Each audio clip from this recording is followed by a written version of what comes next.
This July, Womanica has teamed up with Nike to tell the stories of elite athletes from history to today. We're celebrating the women who performed physical and mental feats in sports. We're talking about athletes. For stories of women who overcame societal barriers, personal struggles, and fierce competition to pursue their dreams of glory. Listen to Womanica all month long, wherever you get your podcasts.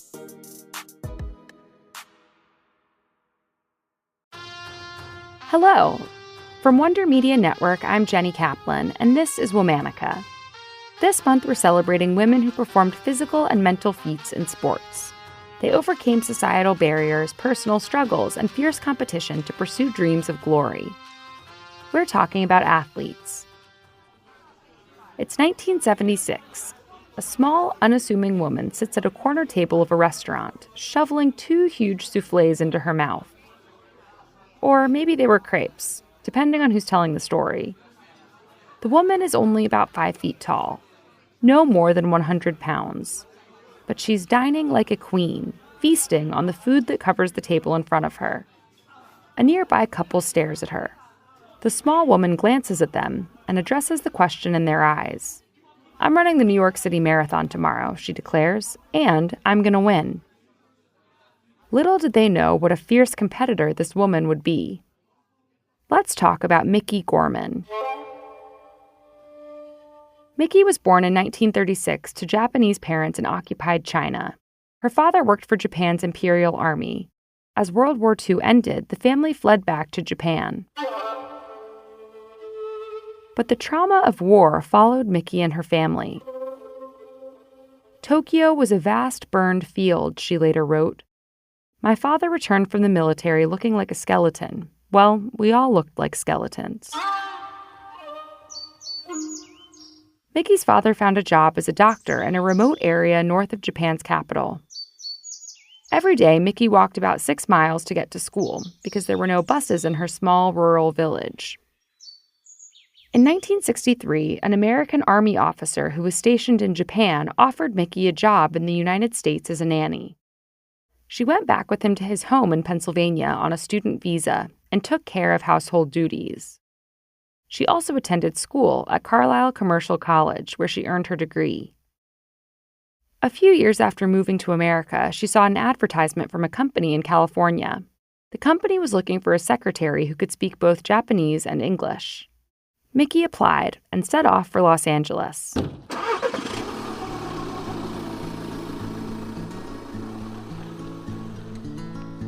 During this time in the 60s, Miki also met her husband, Michael Gorman. For much of her life, Miki felt insecure about how she looked. She was short in stature, a petite woman who, at first glance, might have seemed rather frail. So her husband suggested that she try coming to a local athletic club with him. Maybe if she exercised, she'd be hungrier and eat more.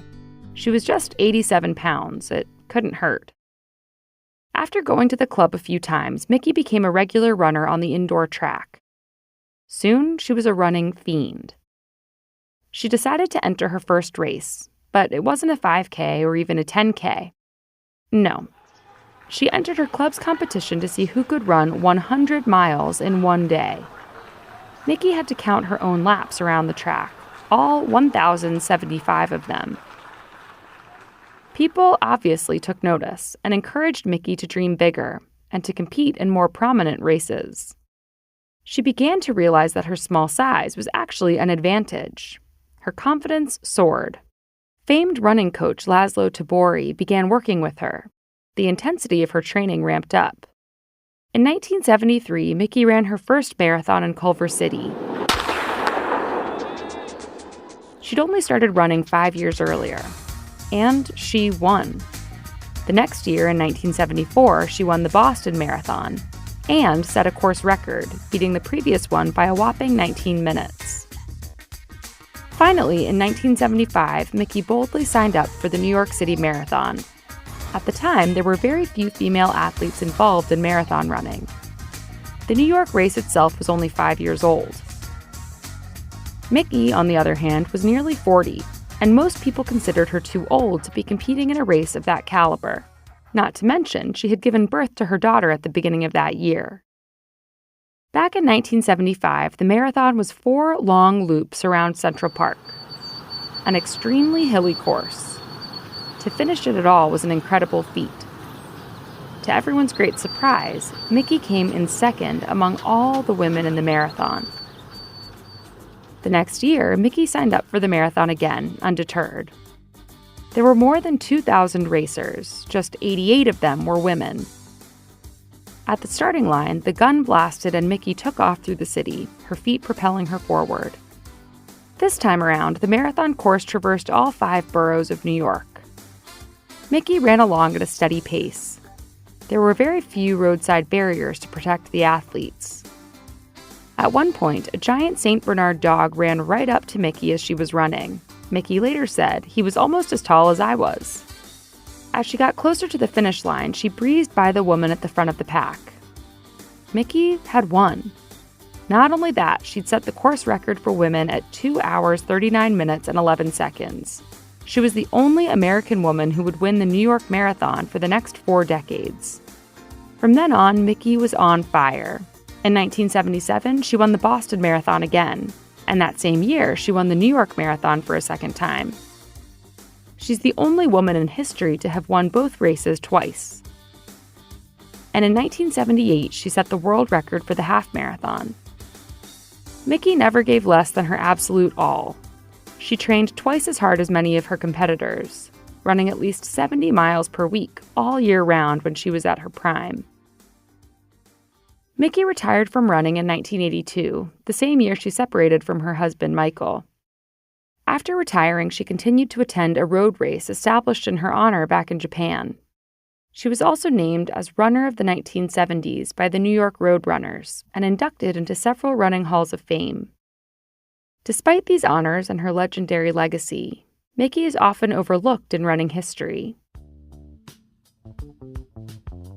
Miki died in 2015 at the age of 80 after a 5-year battle with cancer. Her career was a major milestone in the fight for the inclusion of women in long-distance running. She was critical in positioning the New York and Boston marathons as major competitions for women as well as men. But her proudest accomplishments were off the track. As she once said, "I left Japan with $10 in my pocket, and now I can live comfortably. I'm proud of that."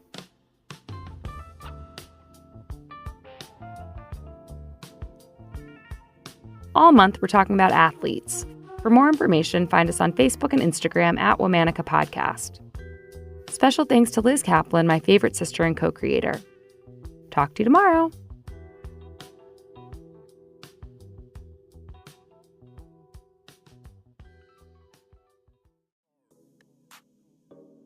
This July, Womanica has teamed up with Nike to tell the stories of elite athletes from history to today. We're celebrating the women who performed physical and mental feats in sports. We're talking about athletes.